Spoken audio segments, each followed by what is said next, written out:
Joining us now to discuss today's top sporting stories is our sports commentator guest, Ernest Opuni. Ernest, good afternoon to you. Good afternoon, Gavin. Let's start then with Jose Mourinho at Chelsea. I mean, this story has been rumbling on for the last week or so now, since the problems have continued for Chelsea in the league. Yes. I mean, we're hearing now of the legal action from Dr. Eva Carneiro and the touchline ban for Mourinho and the fine as well. There's loads of stuff that's just mounting up on him at the moment. Yeah. How focused do you think he'll be on this weekend's match?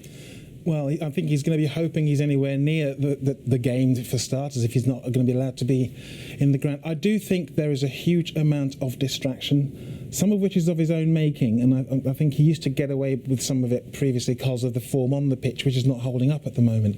I mean, this is the one ban that's kicked in. If he does something else, I'm sure there's one that he's accrued for the Southampton situation. It's interesting that Eva Carneiro has not just come at the club, but has mentioned him specifically. So that's an extra layer of pressure. So I think there's a risk that thinking about the game might not be on his top 10 list of priorities, which is not ideal. Absolutely not. When we look at how much longer he might have left at the club, without sort of speculating too much on his departure, it's looking not great at all, really, when we come to sort of his form in the league and the circus that's surrounding him at the moment. It doesn't seem to play in his favour, but I've got a funny feeling that this could be one of the times where a key player in this conversation, which is Mr. Abramovich himself, may actually depart slightly from his usual approach, which can be, let's face it, in the past, there's been a bit of an ejector seat. However, this is the first person that's come back. He's brought Mourinho back. I'm not sure he's entirely convinced that those he brought in between his two reigns, Mourinho's two reigns, have necessarily improved the team. And actually, if you do get rid of a struggling Mourinho, still one of the best managers, who out there right now is available who's better? That's my next question for you. Who would they look to try and bring in, should they dispose of his services? I love the way you mentioned that. It's going to try and should, and it's uncertain. I can't imagine, personally, that if you're going to go for a permanent appointment, that there's anybody other than, for instance, Pep Guardiola, who's an improvement. However, as an improvement. The rest, you're probably going to be ticking time at best. I don't think Guardiola's necessarily going to be wanting to come across. He dances to his own tune, and Chelsea will have a lot to do to persuade him to want to come. So they may not get someone like him. Who are they going to actually identify? And I'm not sure that there's actually someone out there ready, waiting and better. Let's move on now to the Champions League matches tonight. Manchester United take on CSKA Moscow. They just can't buy a goal at the moment, though, can they? I mean, what is going on with Manchester United and their scoring? Do you remember previously, that last season, for instance, they were scoring 5 or 6 per game, but letting in quite a lot. Yeah. Does Van Gaal have a point now when he's saying that the defence is absolutely fantastic and they've not conceded in three matches, and they're looking sharp at the back? They're looking sharper at the back, and to say they're looking fantastic at the back could be slightly overstating it, but at least they're not letting stuff in as much as they used to. However, I think there's an issue, and it probably goes back, if I'm honest, to the days of Moyes, actually, where one of the key things about United was the ability to break from back to front at pace. Moyes' style was a lot more staccato, and certainly I think it's fair to say that Van Gaal's a little bit ponderous. I'm also not entirely certain whether the idea of coming into a club with an idea saying this is the system I'm going to play and then get the players to fit around it is working. I'm not entirely certain how clear he is, and part of that's playing its way certainly when they're not actually managing to probably get the goals that they need. I think the last time they scored was against CSKA Moscow, and they've not scored for a good 2 or 3 games since, so not in prolific form. Worry for Rooney as well, having not scored in so many games? Yes, for him. I think with Rooney personally, because it's something that he sets stall by. He contributes all over the pitch in a number of different ways. He's going to be frustrated.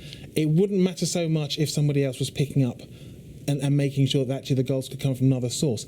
So maybe the spotlight's on him, but I'm not entirely certain he's actually being deployed in a way where the pressure should be on him for scoring goals. Martial made a fantastic start. He's potentially going to come back into goals, I would imagine. But you can always count literally very quickly at a couple of glances where the goals come from, whereas United used to be able to get it from a range of places. And that's the biggest problem, I think. Well, still with us even to discuss today's stories. We've got Ernest Opuni, our sports commentator, in the studio. Afternoon again to you, Ernest. So let's move on to a story that's in the news today about Formula One and Mercedes. The fallout just seems to be sort of spreading through the ranks really at the moment. Rosberg and Hamilton, we know they don't get on. We saw that from the Austin Grand Prix and also the Mexican Grand Prix. But it seems like the hierarchy within the management structure don't really seem to be getting along too well either.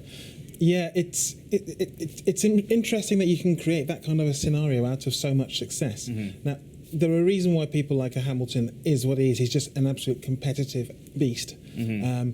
Rosberg, I think, is struggling to keep up with him. And it was quite interesting hearing Hamilton on the radio. That's not just a radio for the team, that's for the rest of us. And he was putting it out there that actually, basically, if the team was trying to manage the way in which the season finished, he wasn't going to be entirely happy. This is referring to the incident where they told him to pit and he wanted to carry on. He wanted to carry on. And you can understand why the team, I mean, obviously, yes, they've won the championship. They've got the world champion in there. There may well be something about wanting to keep their second driver happier than he might otherwise be. But, yeah, I don't know how. Be happy. You're champions. You've got a world champion. What's the story? Is this down to the fact that both drivers just want to be number one within the best team in Formula One? Because they are, without doubt, the best team, aren't they? I think that's absolutely it, Gavin, to be honest. And I think the history of these two, because, I mean, these two have known they've each other grown up together as well. They have. And they were very close. I think it was easy for them to be close when they weren't in direct competition. I remember still when, I think it was the first time that Rosberg made it onto the podium, big hugs from Hamilton, who won the race in Australia, his mate had won. That doesn't happen anymore. Now they're directly going at each other. And I think the history is what makes it difficult for the two of them to actually see beyond the rivalry. And it's interesting for us watching, but can't be great for the team, can it? Here in Britain, I mean, Hamilton is, he's an icon of sport in many ways. He's the 3-time Formula One world champion. Why don't people seem to really warm to him or like him? That's a really good question.